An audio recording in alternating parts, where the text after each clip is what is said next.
Olá, amigos. Estamos aqui na Web Rádio Vozes da Amazônia, o nosso programa atual, entrevistas e debates. Hoje estamos aqui com a doutora Rea Mota Benayon, neurologista formada pela UFAM, com residência no Hospital Getúlio Vargas. A nossa entrevistada de hoje é formada já há 10 anos, tem um trabalho no Hospital Santa Júlia e foi convidada por nós, não só pela nossa amizade aqui, pela competência dela, e vai dar início ao nosso programa, o nosso tipo de trabalho com profissionais da área de saúde para nós tratarmos da questão da pandemia. Gostaria de lembrar a todos que o nosso programa estará no YouTube, no Instagram, no Facebook e na programação da rádio. Gostaria de pedir que todos curtissem, comentassem, dessem sugestão, que é para a gente poder dar prosseguimento e ter essa interação com vocês. Doutora Rea, muito obrigado pela sua participação, né, por estar aqui com a gente. Eu que agradeço. É um prazer a gente estar aqui, né? Pode falar à vontade aqui, tenta falar um pouquinho mais. Pode deixar. No microfone que está.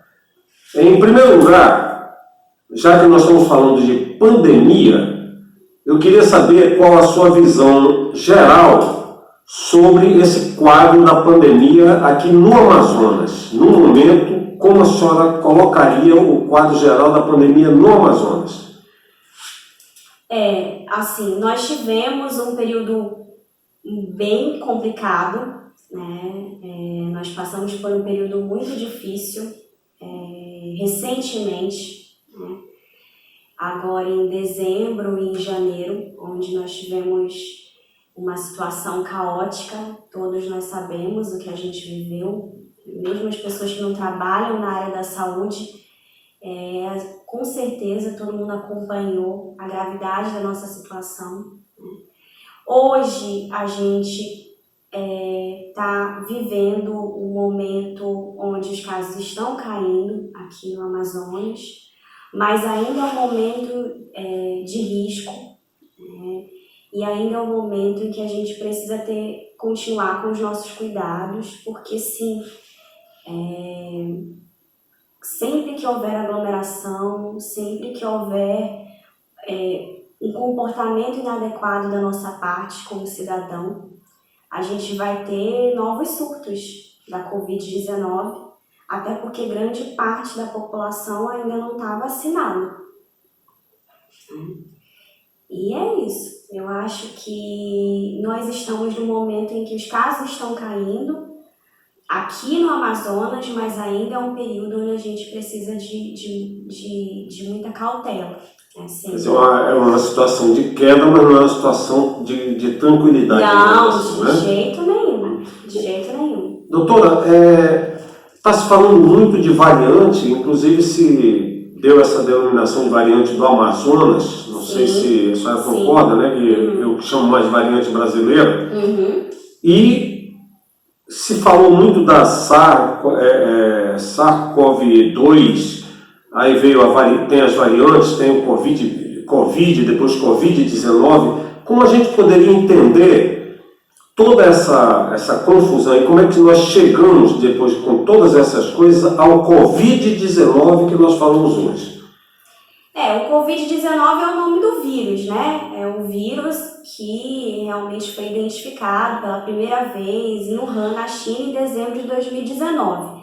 Agora a gente tem basicamente 3 variantes mais famosas no mundo, né, do SARS-CoV, que é a variante da África do Sul, a variante brasileira, que é a variante que teve a origem aqui em Manaus, que foi identificada por japoneses que saíram daqui, né?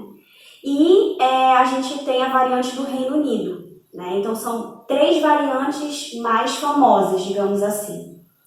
Existe muita pergunta, né, e muitos questionamentos em relação às variantes, inclusive, Tem muita gente que fica perguntando, acho que é uma pergunta, até uma curiosidade das pessoas, se essas variantes, qual a variante mais agressiva, se existem variantes mais agressivas, mais transmissíveis, com maior potencial de infecção. E isso, na verdade, ainda tem muita coisa que é necessário estudar. Existem alguns estudos mostrando que algumas variantes elas têm uma maior afinidade pelos receptores celulares, mostrando realmente que elas têm um potencial de infecção maior, né?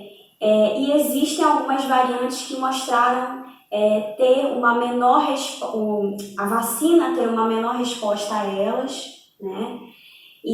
Mas assim, com relação à transmissão, logo que a gente começou aqui com esse surto, em dezembro e janeiro, aqui em Manaus, a gente ouvia muito, até dos próprios colegas médicos, pela experiência dos colegas, que a cepa que estava causando essa infecção, ela era mais transmissível, né? Porque foi uma quantidade absurda de casos em um período de tempo muito curto. E, na verdade, isso é um questionamento muito grande, porque a gente não tem como responder essa pergunta.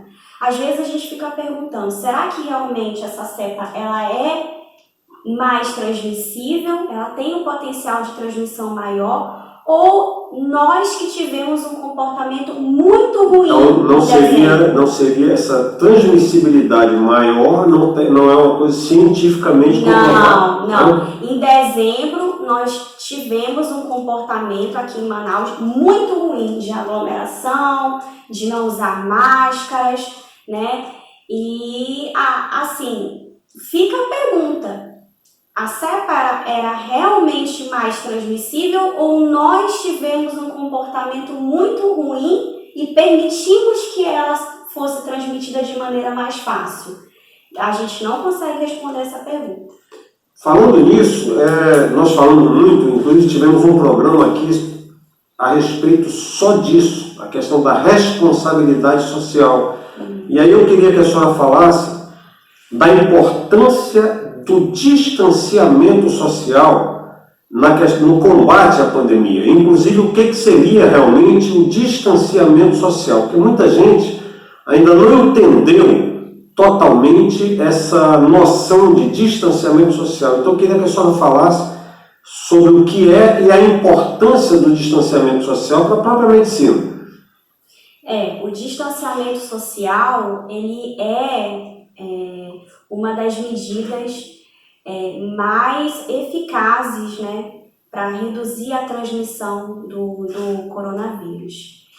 E o distanciamento social são medidas, né, que abrangem uma série de situações para tentar evitar aglomerações e para tentar reduzir a transmissão do vírus, né?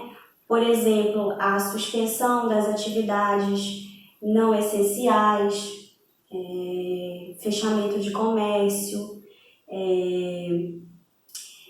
suspensão de atividades escolares, né? Adiamento ou suspensão de eventos, de festivais, de shows, adoção do trabalho remoto, né? Isso são medidas que favorecem o distanciamento social e devem sim ser adotadas nesse momento. O distanciamento social é a gente conseguir manter pelo menos 1 metro de distância, né, entre uma pessoa e outra.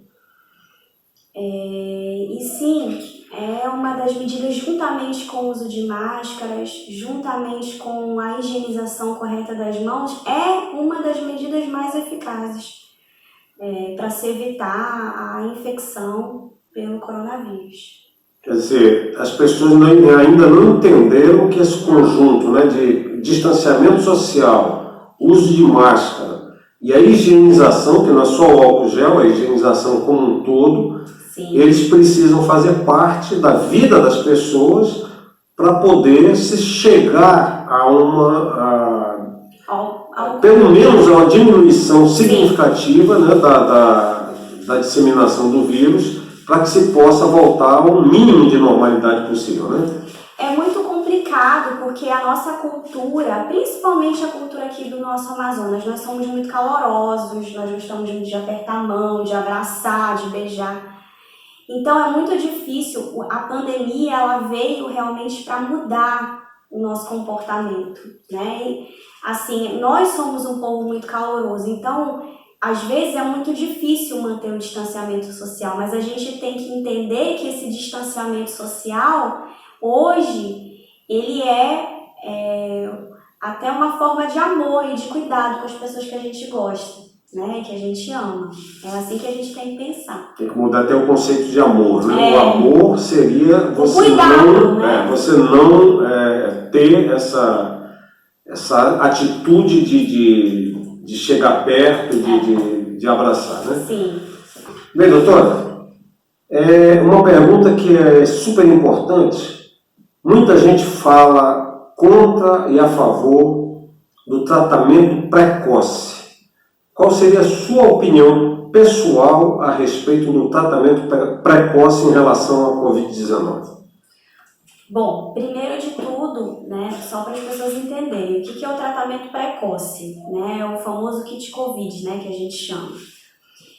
É a utilização de determinados medicamentos, azitromicina, hidroxicloroquina, ivermectina, suplementos de zinco, de vitamina D, que são utilizados, né, nos pacientes com os primeiros sintomas de infecção respiratória por Covid-19. Infelizmente, a gente até gostaria muito que os estudos mostrassem o contrário, porque a gente quer resultados bons para os pacientes, mas a gente não tem nada que comprove que essas medicações, no momento, elas reduzam mortalidade ou reduzam internações em UTI, ventilação mecânica. A gente não tem nada com relação a isso. E a OMS, a Anvisa e a própria Sociedade Brasileira de Infectologia, eles não recomendam, né, o tratamento precoce. Então, eu acho que a gente não tem ainda nada comprovado em relação ao tratamento precoce. Cientificamente, o tratamento precoce não seria uma realidade? Não. Outra coisa, o Amazonas, durante muito tempo, ele foi considerado até o epicentro da Covid no Brasil, né? Sim. Hoje você vê o Brasil inteiro aí sendo tomado por esse colapso da saúde. Você vê estados como Santa Catarina, que era um modelo de saúde, hoje está colapsado, a gente doando cilindros de oxigênio. Agora mesmo eles fizeram um apelo ao governo federal pedindo 1.000 cilindros de oxigênio e nós doamos 200. Qual seria a sua opinião por esse estado que o Amazonas hoje vive, que passou de fornecedor de doentes para outros estados, apelando para outros estados tratarem os nossos doentes, e hoje recebendo doentes e implorando por oxigênio, e hoje doando oxigênio para outros estados? Como a senhora vê o Amazonas nessa situação, se essa postura, inclusive, das nossas autoridades, como a senhora encararia isso? Está correta essa situação? Olha, eu acho que nós todos somos brasileiros e nós todos estamos vivendo um período de sofrimento muito grande. E eu acho que a gente precisa se ajudar, né? Da mesma maneira que naquele momento, quando nós colapsamos e quando foi aquele momento tão triste da história da nossa saúde, onde nós perdemos pacientes, inclusive por falta de oxigênio, e a gente precisou da ajuda dos outros estados, e eles acolheram os nossos pacientes e receberam os nossos pacientes, e nós recebemos tantas doações de cilindros de oxigênio de tantas pessoas. Eu acho que hoje é o momento da gente ajudar os outros estados. a gente precisa entender que a gente não está fora de perigo de maneira nenhuma, não é isso que a gente está falando, muito pelo contrário, né? Eu volto a dizer, ainda estamos num momento de grande risco, mas nós melhoramos, nós estamos num momento em que o problema maior hoje no Brasil não é mais o Amazonas nem Manaus, são os estados mais do sul, né? Como você mesmo falou, Rio Grande do Sul, Santa Catarina, e eu acho que nós temos que ajudar da maneira que podemos, da mesma maneira que nós fomos ajudados, né? É isso. Bem, pessoal, nós tivemos aqui no programa atual, entrevistas e debates, uma visão da doutora Ré, neurologista, está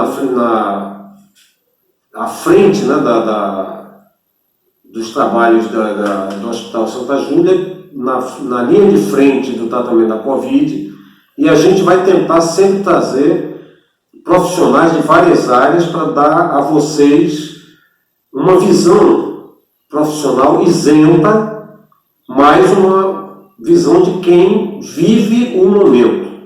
Doutora Rea, antes de lhe agradecer, eu queria lhe colocar à disposição para dizer o que a senhora quiser, complementar com alguma coisa a respeito disso que a senhora está vivendo, porque eu sei que é uma das coisas das coisas que mais deve impactar, é exatamente isso, é viver o momento lá, ter que voltar para casa, deitar, depois de ver tudo aquilo que vocês passam, né, no dia a dia. Eu queria, na verdade, deixar um pedido para a sociedade que nos assiste, que nos escuta, né? Eu acho que nós da área da saúde, né, nós trabalhamos diretamente com isso e nós lidamos diretamente com esses pacientes tão graves que chegam. É muito difícil você ver. Eu trabalho no hospital privado. Eu fico imaginando o hospital público, como que ficou naquela situação. Eu que trabalho no hospital privado, foi muito assustador tudo que a gente viveu. É muito assustador você ficar com medo de ir para o trabalho, porque você precisa continuar assistindo os pacientes, você precisa continuar. Eu, por exemplo, sou asmática, né? Mas eu continuei dando assistência aos pacientes com Covid porque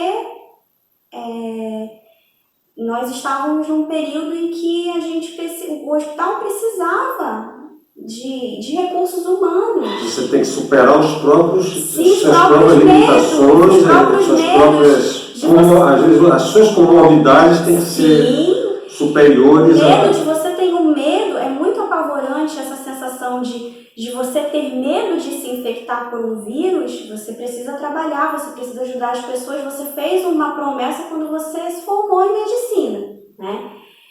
Ao mesmo tempo é muito difícil você voltar para casa com medo de infectar as pessoas que você ama, com medo de infectar sua mãe, né? Enfim, é muito complicado. Então, é muito apavorante. Acho que quem viveu isso, quem está vivendo isso, nunca vai esquecer, né? Então, eu peço encarecidamente que as pessoas continuem mantendo os cuidados, né? Que a gente está num período de vacinação, em que muita gente... A gente vê todos os dias, gente, notícia de festinhas, de aglomerações. As pessoas continuam sem entender a gravidade da situação. Social. E eu não perdi nenhum ente próximo, né? Nenhuma mãe, nenhum parente, né? A gente perdeu um tio do meu marido, né? Mas assim, as pessoas, eu acho que elas só têm consciência quando elas perdem alguém próximo, né? Porque até não perder alguém próximo, as pessoas parece que é algo distante, né? Então as pessoas precisam entender que uma pequena parcela da população foi vacinada e que grande parte da população não foi vacinada ainda. Então é necessário manter os cuidados de máscara, de uso de álcool em gel, de lavagem das mãos, do distanciamento social, evitar aglomerações. E a gente precisa entender que a pandemia veio para mudar a nossa forma de viver. E é verdade, né? Acho que nunca mais a gente vai viver como a gente vivia antes. Veio para mudar tudo, né? E a gente tem que entender e ter consciência disso, né? É isso, esse é o recado.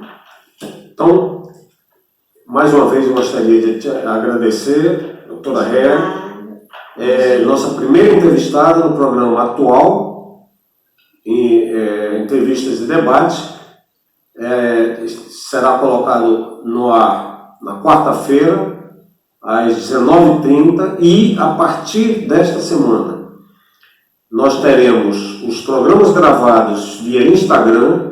Então terá a gravação ao vivo pelo Instagram e a colocação do programa editado sempre às quartas-feiras às 19h30. Então os nossos colaboradores terão a oportunidade de assistir a gravação pelo Instagram e o programa editado e preparado às quartas-feiras às 19h30. Muito obrigado a todos. Obrigada. E até a próxima.